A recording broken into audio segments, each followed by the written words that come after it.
കടക്ക് പുറത്തെന്ന കൽപ്പന എന്തിന് എന്നാണ് സൂപ്പർ പ്രൈം ടൈം ആദ്യം ചർച്ച ചെയ്യുന്നത്.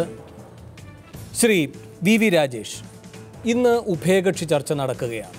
അത് CPM-നെയും BJP-യെയും മാത്രം സംബന്ധിച്ച് പ്രധാനമായ ഒന്നല്ല. കേരളത്തിൻ്റെ പൊതുസമൂഹത്തെ സംബന്ധിച്ച് അവർക്ക് ഇനി ആശങ്കയോടെ ജീവിക്കണോ, കരുതലോടെ ജീവിക്കണോ, ഇന്ന് ഇരുട്ടി വെളുക്കുമ്പോൾ നാളെ ജനജീവിതം സ്തംഭിക്കുന്ന നിലയിലേക്ക് പോകുമോ, അതോ വാഹനങ്ങൾ ആക്രമിക്കപ്പെടുമോ, അങ്ങോട്ടോ ഇങ്ങോട്ടോ യാത്ര ചെയ്യാനുള്ള സ്വാതന്ത്ര്യം തടസ്സപ്പെടുമോ, ഇതേപ്പറ്റിയൊക്കെ ഉത്കണ്ഠയുണ്ട്.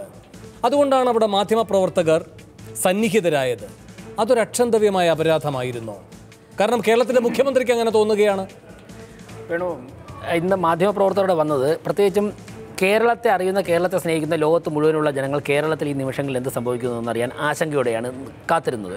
മാത്രമല്ല, മുഖ്യമന്ത്രി തന്നെ നേരിട്ടൊരു സമാധാന ചർച്ച വിളിക്കുക, ഞങ്ങളുടെ പ്രവർത്തകൻ്റെ ചോരപ്പാടുകൾ ഉണങ്ങുന്നതിന് മുമ്പേ, ഒരുപക്ഷെ ഞങ്ങളുടെയൊക്കെ നിരവധി പ്രവർത്തകർക്ക് അമർഷമുണ്ടാകാം, ഇതിലൊരു യഥാർത്ഥ സൊല്യൂഷൻ കണ്ടെത്തുന്നതിന് മുമ്പ് ചർച്ചയ്ക്ക് പോയതിലൊക്കെ തന്നെ. പക്ഷേ സംസ്ഥാന നേതൃത്വം ഒരു തീരുമാനമെടുത്തു. മുഖ്യമന്ത്രി നേരിട്ട് ചർച്ച വിളിച്ചു, ഇവിടെ സമാധാനം പുലരണം. അതിന് ഞങ്ങളുടെ ഭാഗത്തുനിന്ന് ഏതൊക്കെ തരത്തിൽ തയ്യാറാകണമോ ഞങ്ങൾ ആ തയ്യാറെടുപ്പുകളോട് ഇന്ന് രാവിലെ അവിടെ ചെന്നു. സ്വാഭാവികമായിട്ട് അവ ഒപ്പിയെടുത്ത് ജനങ്ങളിൽ എത്തിക്കാൻ വേണ്ടി മാധ്യമങ്ങളോട് ഉണ്ടാവുക എന്നുള്ളത് നമുക്കറിയാമല്ലോ കാര്യങ്ങൾ. ഇനി അഥവാ മാധ്യമങ്ങൾ അവിടെ ഉണ്ടാവാൻ പാടില്ലെങ്കിൽ നേരത്തെ തന്നെ മുഖ്യമന്ത്രിക്ക് അവിടെ ഇൻസ്ട്രക്ഷൻ കൊടുക്കാമായിരുന്നു മസ്കറ്റ് ഹോട്ടലിൽ. ഇതിന് ശേഷമാണ് മുഖ്യമന്ത്രി മാധ്യമങ്ങളെ കാണുന്നതെന്ന്. തീർച്ചയായും മാധ്യമങ്ങളെ കണ്ട പാടെ തന്നെ അദ്ദേഹം ആകെ ഒരു ആക്രോശിക്കുന്ന ഒരു ശൈലി, ഞാനത് പ്രേക്ഷകർ കാണുന്നത് കൊണ്ട് ഞാൻ വിവരിക്കുന്നില്ല. അതിൽ അദ്ദേഹം പറയുന്നു മാധ്യമങ്ങൾക്ക് അതിൽ എതിർപ്പുണ്ട്. പക്ഷേ ഞാൻ മനസ്സിലാക്കുന്നത്, ഞാൻ വ്യാഖ്യാനിക്കുന്നത് മറ്റൊരു തരത്തിലാണ്. മുഖ്യമന്ത്രി ഇന്ന് അത് പറഞ്ഞത് അദ്ദേഹത്തിൻ്റെ തനതായ ഒരു ധാർഷ്ട്യത്തിൻ്റെ ഒരു ശൈലിയുണ്ട്. മാത്രവുമല്ല, അതിൻ്റെ പിന്നിൽ മറ്റൊരു കണ്ണിങ് മനസ്സുണ്ട്. അതായത് ഇന്ന് മുഖ്യമന്ത്രി മാധ്യമങ്ങളോട് അങ്ങനെ പറഞ്ഞ് മാധ്യമങ്ങളെ മറ്റൊരു തരത്തിൽ ആക്കിയില്ലായിരുന്നുവെങ്കിൽ ഇന്ന് വീണ്ടും ചർച്ച ചെയ്യുമായിരുന്നത് കോട്ടയത്തും തിരുവനന്തപുരത്തുമൊക്കെ മാർക്സിസ്റ്റ് പാർട്ടി നടത്തുന്ന ഭീകരമായ അക്രമങ്ങളും രാജേഷിൻ്റെ കൊലപാതകവുമായിരുന്നു. എന്നാൽ സ്വാഭാവികമായിട്ടും വേണു തന്നെ ചോദിച്ചു തുടങ്ങിയത് കടക്കോ പുറത്ത്. ഇന്ന് ഉച്ചയ്ക്ക് ഞാനൊരു പത്രം വാങ്ങിയപ്പോഴേക്കും ആ സായാഹ്ന പത്രത്തിൻ്റെ ഹെഡിങ് തന്നെ കടക്കൂ പുറത്ത് എന്ന്. നാളെ ഇറങ്ങുന്ന എല്ലാ മലയാള പത്രങ്ങളുടെയും ഇംഗ്ലീഷ് പത്രങ്ങളുടെയും തലക്കെട്ട്, കേരളത്തിലിറങ്ങുന്ന പത്രങ്ങളുടെ തലക്കെട്ട്, മുഖ്യമന്ത്രി മാധ്യമങ്ങളെ ആട്ടിയിറക്കി. എന്ത് രക്ഷപ്പെട്ടു? അക്രമത്തിൽ, പിണറായി വിജയൻ്റെ കീഴിൽ കേരളത്തിൽ അക്രമം നടക്കുന്നു, ഭരണം സേഫ് അല്ല എന്നുള്ള ചർച്ചയിൽ നിന്നും ഒരൊറ്റ നിമിഷം കൊണ്ട് കോടിയേരി ബാലകൃഷ്ണൻ്റെ മകൻ തിരുവനന്തപുരത്ത് ക്യാമ്പ് ചെയ്ത് അക്രമങ്ങൾ നടത്തുന്നു, കോവളം കൊട്ടാരം ചർച്ച ലൈംലൈറ്റിൽ വരാൻ പാടില്ല, ഈ അജണ്ടകളൊക്കെ വെച്ചുകൊണ്ട് ഒരൊറ്റ നിമിഷം കൊണ്ട് തന്നെ പിണറായി വിജയൻ എന്നുള്ള ഒരു രാഷ്ട്രീയ നേതാവ് ചർച്ച മാറ്റിയിരിക്കുന്നു. മാധ്യമങ്ങൾക്ക് നേരെ മുഖ്യമന്ത്രി കയറി. ഈ ഒരു മാർക്സിസ്റ്റ് പാർട്ടിയുടെ ഒരു തന്ത്രമാണ് ഇതിൻ്റെ പിന്നിലെന്നാണ് ഞങ്ങൾ സംശയിക്കുന്നത്. പക്ഷേ ഞങ്ങൾ കേരളത്തിലെ ജനങ്ങളോട് കേരളത്തിലെ സമാധാനത്തിന് വേണ്ടി പ്രവർത്തിക്കാൻ, അതോടൊപ്പം തന്നെ അക്രമത്തിനെതിരെയുള്ള പ്രവർത്തനങ്ങൾക്കുമാണ് ഞങ്ങൾ കേരളത്തിൻ്റെ ജനങ്ങളുടെ മുമ്പാകെ വയ്ക്കാൻ പോകുന്ന അജണ്ട.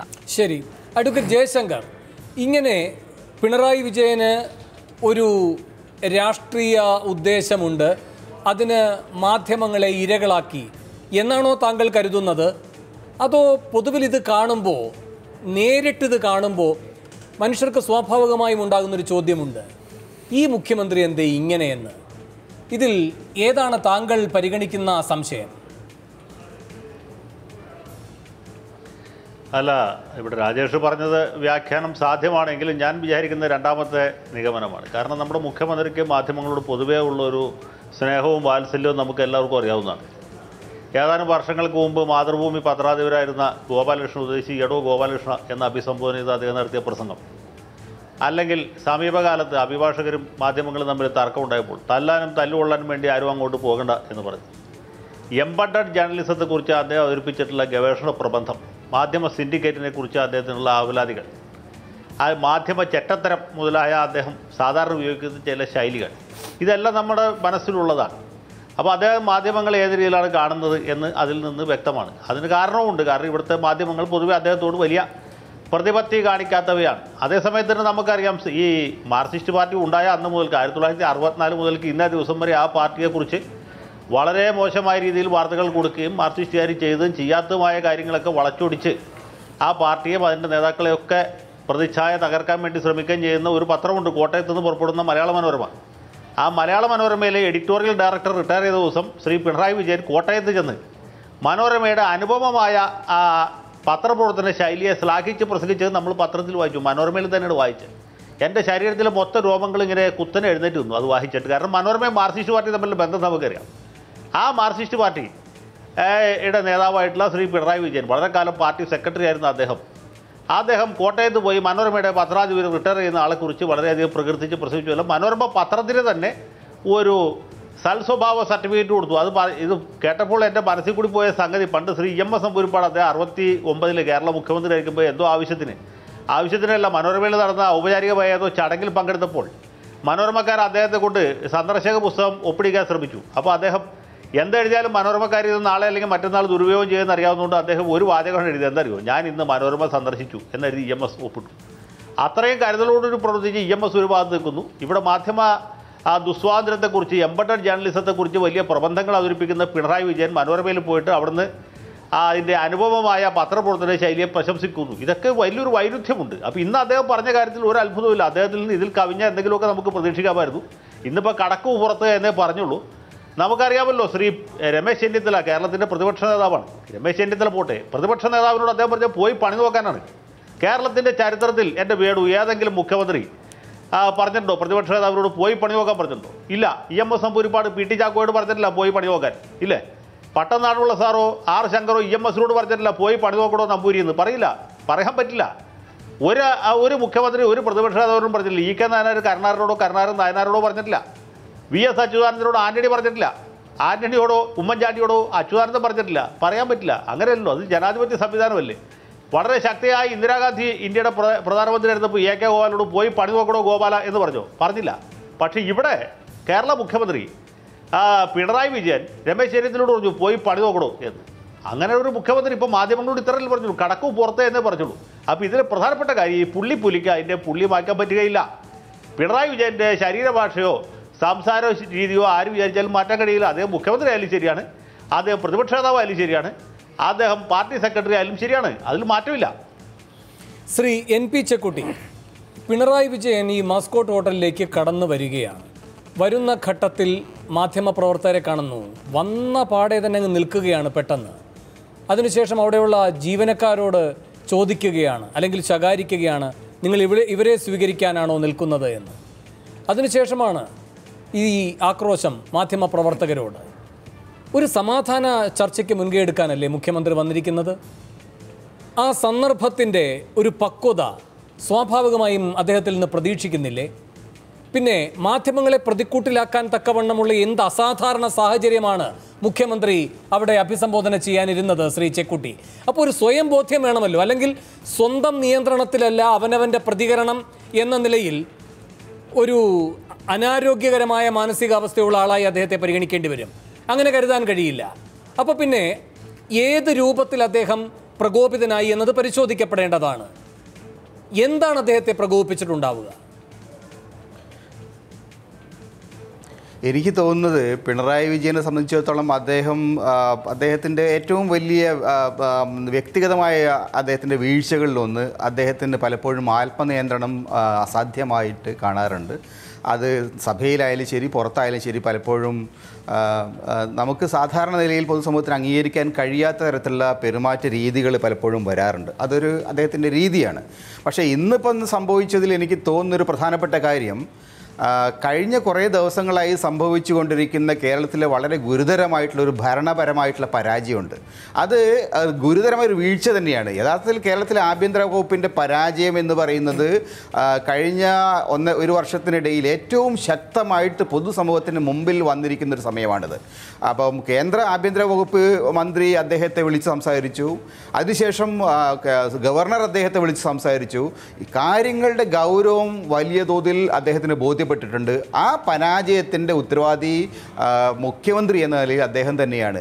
ആ ഒരു അന്തരീക്ഷത്തിൽ ഉണ്ടായിരിക്കുന്ന പിരിമുറുക്കത്തിൻ്റെ മുമ്പിലാണ് പത്രക്കാർ ചെന്ന് ചാടിയത്. ആ ഒരു പിരിമുറുക്കമാണ് പത്രക്കാരോടുള്ള രോഷ പ്രകടനമായിട്ട് ഞാൻ മനസ്സിലാക്കുന്നത്. യഥാർത്ഥത്തിലുള്ള പ്രശ്നം ഭരണത്തിൻ്റെ പരാജയമാണ്. ആ പരാജയം അദ്ദേഹം അംഗീകരിക്കാൻ തയ്യാറില്ല. അത് അവരുടെ മേലെ അദ്ദേഹം കുരച്ച് ചാടുന്നു. ഇത് പക്ഷേ ഇടതുപക്ഷ മുന്നണിയെ സംബന്ധിച്ചിടത്തോളം, കേരളത്തിലെ ജനങ്ങളെ സംബന്ധിച്ചിടത്തോളം അതുകൊണ്ട് പ്രത്യേകിച്ച് പ്രയോജനമില്ല. പിണറായിക്കും അതുകൊണ്ട് വലിയ വിശേഷം ഉണ്ടാകുമെന്ന് എനിക്ക് തോന്നുന്നില്ല. കാരണം ജനങ്ങളുടെ പിന്തുണയോടുകൂടിയാണ് ഈ സർക്കാർ വന്നത്. പക്ഷേ ജനപിന്തുണ ഇല്ലാതാക്കുന്ന തരത്തിലുള്ള സമീപനങ്ങളാണ് വന്നുകൊണ്ടിരിക്കുന്നത്. ആ സമീപനങ്ങൾ ഭരണപരാജയത്തിൻ്റെ പ്രശ്നമാണ്. ആ ഭരണപരാജയമാണ് പിണറായിയെ പ്രകോപിതനാക്കുന്നത്. അതാണ് അദ്ദേഹത്തിൻ്റെ പ്രശ്നം. പക്ഷേ ശ്രീ NP ചെക്കുട്ടി, ഇതൊരു സമാധാനം സ്ഥാപിക്കുന്നതിനുള്ള ഉഭയകക്ഷി ചർച്ചയാണ്. എന്ന് വെച്ചാൽ വളരെ അപൂർവമായി മാത്രമാണ് രാഷ്ട്രീയ പാർട്ടികൾ എല്ലാവർക്കും സ്വീകാര്യമാകുന്ന മാതൃകാപരമായ നടപടികളിലേക്ക് നീങ്ങുക. അങ്ങനെയുള്ളൊരു മാതൃകാപരമായ ഒരു നടപടിയിലേക്ക് നീങ്ങുന്നതിൻ്റെ ആരോഗ്യകരമായ അന്തരീക്ഷം അവിടെ ഇത്ര അസഹിഷ്ണുതയോടെ അതിന് മുൻകൈയെടുക്കുന്ന ഒരു വ്യക്തി പെരുമാറുന്നതിൻ്റെ മനഃശാസ്ത്രം എന്താണ്? ഇപ്പോൾ അദ്ദേഹത്തിന് വേണമെങ്കിൽ വളരെ സൗഹൃദത്തോടുകൂടി മാധ്യമപ്രവർത്തകരോട് നിങ്ങൾ അങ്ങോട്ട് മാറി നിൽക്കൂ എന്ന് പറഞ്ഞ് ഈ കാര്യങ്ങളെല്ലാം ചെയ്യാൻ കഴിയും. അദ്ദേഹം ഉദ്ദേശിച്ചിരിക്കുന്ന കാര്യങ്ങൾ നടപ്പിൽ വരുത്തുന്നതിന് ഏതെങ്കിലും തരത്തിൽ വിഘാതമാകാതിരിക്കുന്നൊരു വിഭാഗത്തോട് ചൊടിച്ചുകൊണ്ട് എന്തിനങ്ങോട്ട് കയറിപ്പോകണം?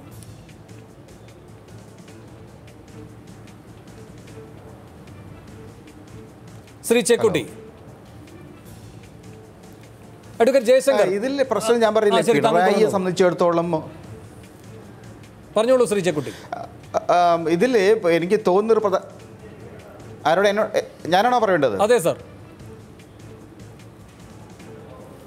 അപ്പോൾ എനിക്ക് മനസ്സിലാക്കാൻ കഴിയുന്ന ഒരു കാര്യം, യഥാർത്ഥത്തിൽ ഈ കഴിഞ്ഞ ദിവസങ്ങളിൽ CPM-നും അദ്ദേഹത്തിൻ്റെ ഭരണത്തിനും വലിയ പരാജയം സംഭവിച്ചു.